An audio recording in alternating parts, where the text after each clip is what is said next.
What's up, guys? Welcome to Quick Diz News, Episode 3. I am your host, Tim LeBeau, here with Mr. John Castano. Hello. And Mrs. Sarah Castano. Hey, howdy, hey. Please like, share, subscribe, and rate us on Apple Podcasts or wherever you listen to podcasts. And this is the first time I'm announcing it on one of our shows, but the end of May timeline for our website was way too overdoing it, and lo and behold, our website is up. So yeah, I'm actually excited about it. It's not where it's going to be probably in its full capacity, but it's there and functional, and you can subscribe on there. You can leave us messages on there. I know I'm going to blog on there. I'm sure Sarah's probably going to get on there at some point. I've given her all the information so she can do it too, and anyone's more than welcome to, but point is keep an eye out for it and the articles and things like that. And our most current podcast will be on there in video format and random videos that we make on the YouTube channel. So quickdiztakes.com. Check it out whenever you get a chance. All right, Sarah. So what kind of amazing news is Disney throwing at us this week? We have a follow-up to a follow-up. So is there a word for that? Excitement. I believe the first show we did, we talked about the Magic Mobile Pass that was coming to Apple products first, but then being rolled out to other smart devices. So the follow-up to our follow-up is that they are now active. Earlier this week, users posted online that they were able to add and sync their My Disney experience through to their wallet, get their tickets and everything. So they are able to activate their Magic Mobile Passes. So once it's added to your Apple Wallet through that app, you can choose an image. They give you a variety of options. It looks almost as if those plastic cards that they originally gave before we went very high tech with the Magic Bands. It looks to be a card image along that line. You can pick from color and character coordinated Mickey ears. So orange with Goofy, green with, or yellow with Pluto. You could choose from 2 park icons from each of the 4 theme parks. Could be the icon of the park or a similar ride. You could choose of 2 of the snack favorites, or if you are an annual pass holder, they do have a separate option for that as well. I did add my pass to my wallet on my phone on Monday, and as of today, it still is not synchronized on my watch, even after I've shut it down and restarted it. A software update, shut it down and restart.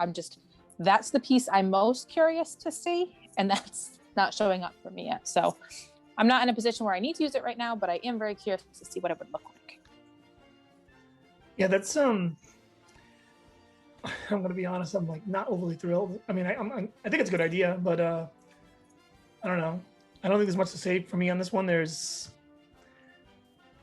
like we said last time, not surprised by any of this. So it's cool to get it up already. And you said people are actually using it already too, as well? People are showing it on their social media posts. So okay. They're saying people are using it. It was active 2 days ago, I believe. Oh, okay.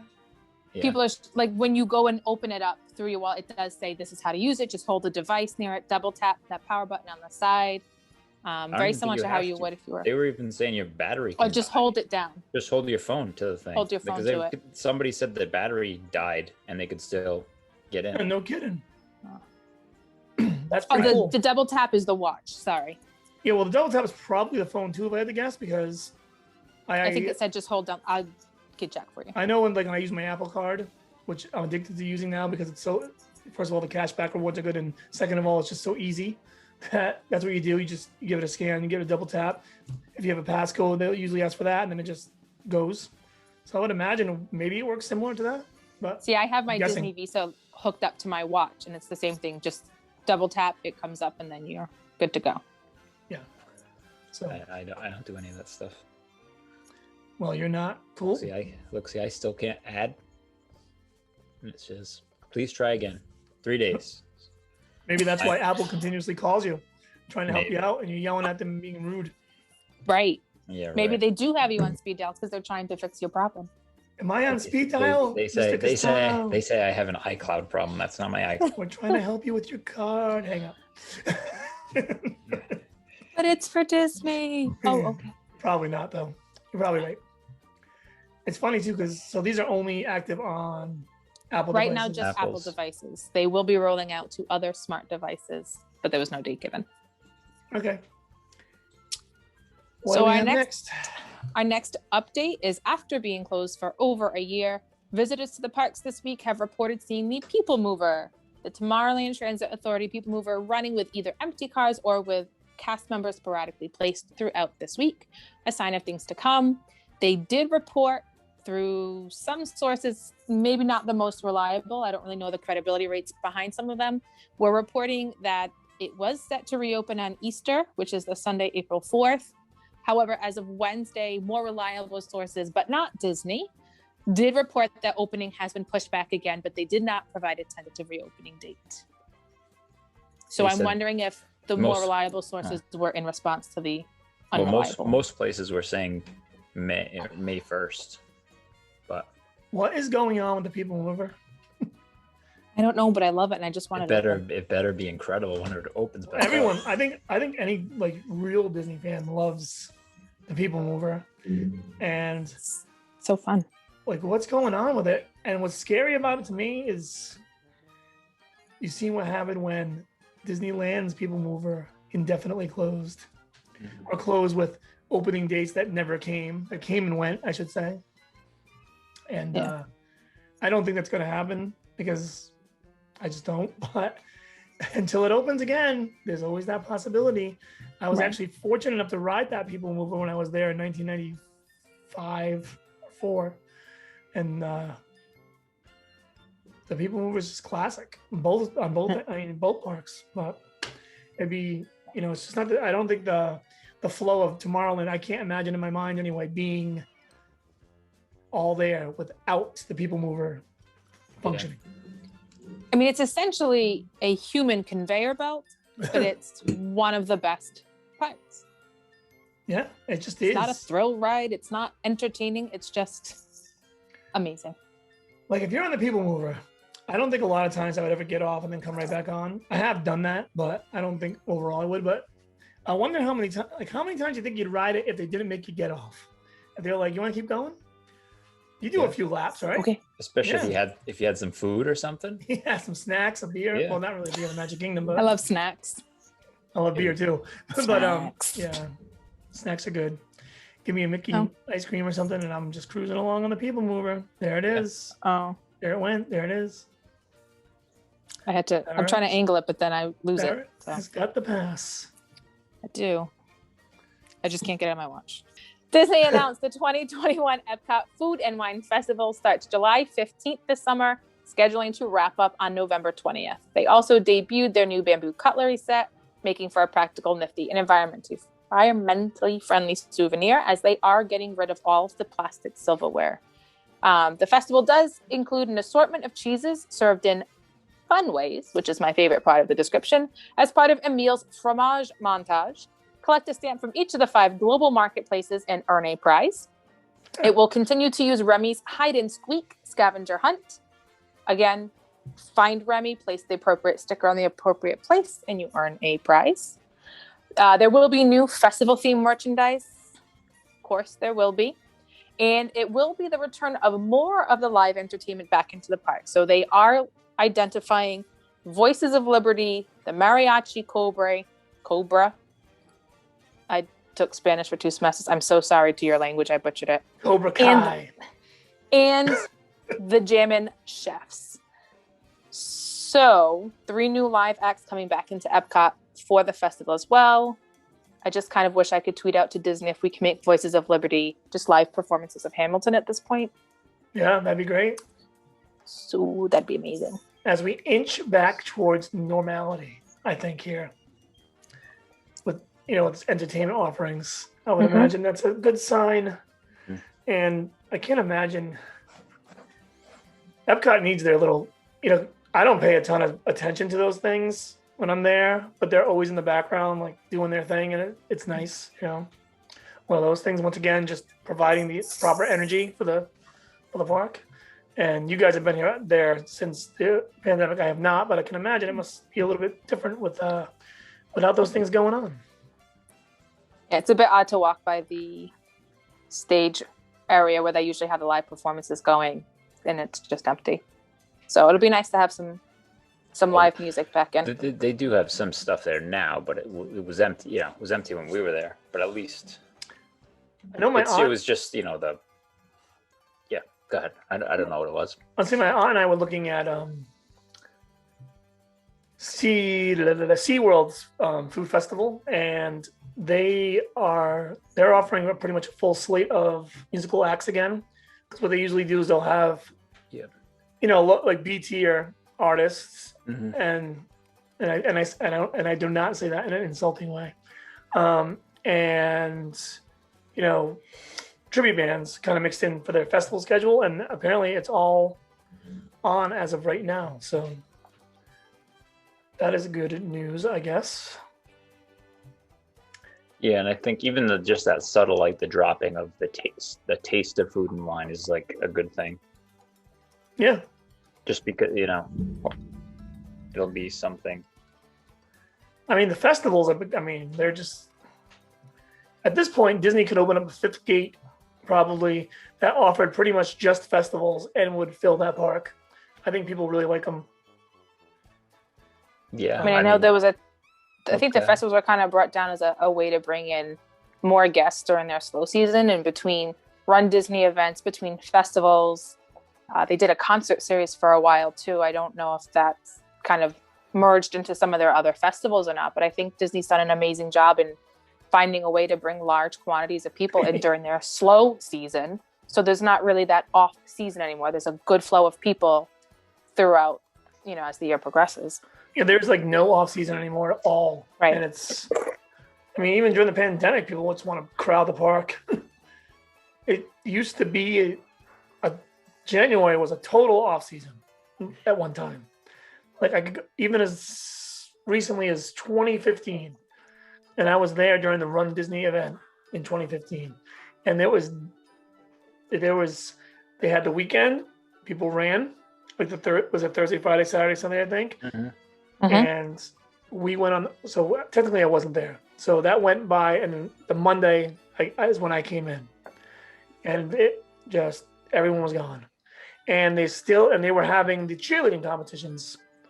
That's right. I forgot about that those. week, because that year was my Buckeyes won the national championship, and the cheerleaders were there. So I'll never forget that. And they were doing the OHIO with me.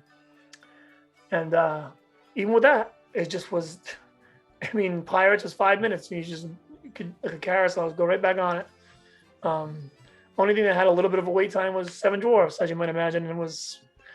I don't think it was 60 to 90 minutes. It was more of 30, 45, yeah. Space Mountain, just continuously, walk on, walk off. Walk off, walk on. Well, walk a mile off, then get back on.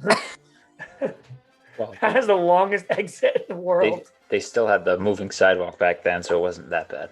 Yeah, you say that, but don't you hate the person that gets on the moving sidewalk? Oh, yeah, and just stands there? A moving sidewalk. Just stands there in the middle instead of standing to the side, yeah. It's like, really? This is what you're gonna do right now? We're gonna ride this to the end? 12-second ride. I could be done. I don't even know how long. It might be longer than that. I'm so glad everything's gone. Yeah. Oh. My family used to go. We would wait until Florida was back in school, in August, because they have a different start time than most of the country. It's in September, but they go back early August. So we would go down. That was our time to go, and it was dead because there were no Florida residents that were there, and it's August in Florida, so not many other people are going down there except us. And it was great. We had shorter lines. We're able to get onto things better.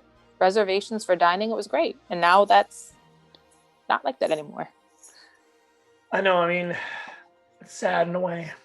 I used to love a dead park. Yes. Now Universal still has a dead season. I don't know if this is going to continue forever, but as of 2019, 2020. I'm sorry. Universal had a dead season. Like you would go in January. We'd go in January. We'd go over there, and it was not a problem. I would always say, I will get the Max Pass or whatever it is they have over there if I need to. And then I'd look on the app and the Uber on the way over, and I'd be like, nope, don't even need to. And no problem. I'm talking Harry Potter, the whole thing. No problem at all. Just right on everything. No big deal. Maybe Harry Potter was 25 minutes, but that's really not a big deal. Yeah. In the grand scheme of things, absolutely not. No, not for your biggest attraction. And that's both Gringotts and Forbidden Journey, and then the Hogwarts Express was walk on. You know, it would say 10 minutes, but you never waited. So they still have a thing like that going on, and I think SeaWorld still does. But Disney has found ways to completely eliminate it and bring in crowds throughout the year. From what I understand, there's random little days you can catch here and there, but we're not going to get them unless we just happen to be lucky enough to be down there. Right. I mean, they have the Dapper Days, they have all the festivals, they have the running events, they've, Star Wars Weekend, and they've extended that even into the cruise line where they have Star Wars Weekend on certain sailings of their cruise ships. So they're extending stuff even out into the cruise world if that ever resumes. Yeah, they have that theming out there too. This is a perfect extent. They're starting this festival in July, which they've never done before, and the one is Flower and Garden is ending in June. Mm-hmm. So there's only like 2 weeks between, I think. So now they're testing the water of the summer was always that festival free time. Now I think it was succeeded last year by extending the Flower and Garden right into the Food and Wine, and now it's just they can just always have a festival. I mean, by the time it closed down, they had already had all the stuff grown and topiaries set up and everything for Flower and Garden. And it just was unfortunate timing it's unfortunate anyway, but the closure, they had everything there. They might as well utilize it and combine the two. But this was the first time we made it for a festival. You can't, can you sit here and give me a good reason right now why they shouldn't have a festival every day of the year? There's really no reason. No, I'm surprised they don't have call it Summerfest. I don't know. Something they could have something. I think that's a music festival, but they could just pick a different name. You could do what Sarah said earlier, and you can really get a really tight schedule. So every festival is 8 weeks, and that's it, and have rotate through and add a few more, and then just keep getting. I mean, I'm sure it brings in even locals that may skip out for a couple of months just because they're tired of Disney or whatever. But some people just they're obsessed enough where they have to be at every festival. If I lived in Florida, I think if any of us lived in Florida, we would make one stop per festival, definitely. Yeah, and then you got to buy, and then you have to buy the merch. Souvenirs. You got to buy something and say I was there, and that's just more, for them to sell stuff, which works for them. Which is whatever. I don't mind buying things when you find something that's just really cool. Although, like I said with the Haunted Mansion the other day, a lot of times you find it and you're just like, it's almost like I'm far away from home and I'm going to buy this $200 thing, for example, whatever the price is, and I don't really want to drag it back. So it's because it's just so expensive and it's nice. I guess if it was down the road, I'd have a better chance of buying it than being on actual vacation, because I just feel like once you spend the money to get down there, it's like I don't even want to spend that extra money. But with that said, people do. So, right. I mean, they have things down there like the $25,000 R2D2. I guarantee you they sold one of those by now, if not more than one. Mm-hmm. $25,000. Imagine going on vacation to Disney and being like, $25,000 R2D2. Throw it in the cart. I'm going to use my Disney Visa for 15%. Yeah, probably. And I imagine they would, they'd probably send that, mail that back. I don't think they would carry that on an airplane, but I mean, it's a wicked cool thing with $25,000. But I guess what I'm trying to say is they offer it, so they know someone's going to buy it. Yep. Or those Arribas Brothers crystal statues or crystal sculptures, rather. Yes. Thousands of dollars. The paintings, all the paintings. Yeah, I would say the artists with the paintings. Them all. Yep. Well, they're amazing. Most of them, anyway. And I'm like, every once in a while, one's good enough for me to even look at the price to see what's going on, and I'm just like, oh. It's not that I can't afford it. It's just this could be a whole other trip. I know, or a quarter of one anyway, or whatever. Right. This could be my kitchen remodel right here. Yeah. As a matter of fact, we're doing a ton of work on the house this summer, so that would be what I would think. So, or a new Mac, or new this for the chair, just things you use in everyday life, where that's going to hang, that picture's hanging behind me or Johnny. It's great. It's going to hang there, but I don't know, take a couple $100 bills and pin them up to the wall. Yeah. Because they get crazy. I've seen some of those things, $5.95, $7.95. and you're talking like take that thing behind you right there, Johnny. What is that? I don't even know what size that is, but that size of it's not even a big piece of art, you know. All right, so that's gonna wrap it up this week. Not a whole lot of Disney news going on, and we are aware that it's gonna be like that once in a while. So we tried to keep these shows short for our own sanity and for you guys not to have to commit too much time to us, although we love you and I know you love us. But yeah, so we're out of here. Once again, like, share, subscribe. Check out the Quick Diz Takes Facebook. Check out the Quick Diz Takes website. And I promised the little about us section will enhance as well because it's bothering me when I look at it. Because as of right now, Sarah is a lover of Disney Sense. And that is it's all. not wrong. That is not wrong, but it is all there is to know about her as of right now. Now, we don't want to go into detail of our personal lives, professions, things like that, but I think we can talk a little bit more about our Disney stuff. But I didn't know what to put for everyone, so I'm going to let everyone kind of do their own thing. I know Johnny's a Back to the Future enthusiast, so I put that on there. Lansy's the man of 1,000 voices, so he got on there. You know, he got his little thing. Sarah's young, so she got her little thing. And you know, so on and so forth. So anyway, yeah, so sign up on there, subscribe on there, leave us messages on there, good or bad, whatever. You know, we can take it. And yeah, so we'll see you next week. Thanks for listening.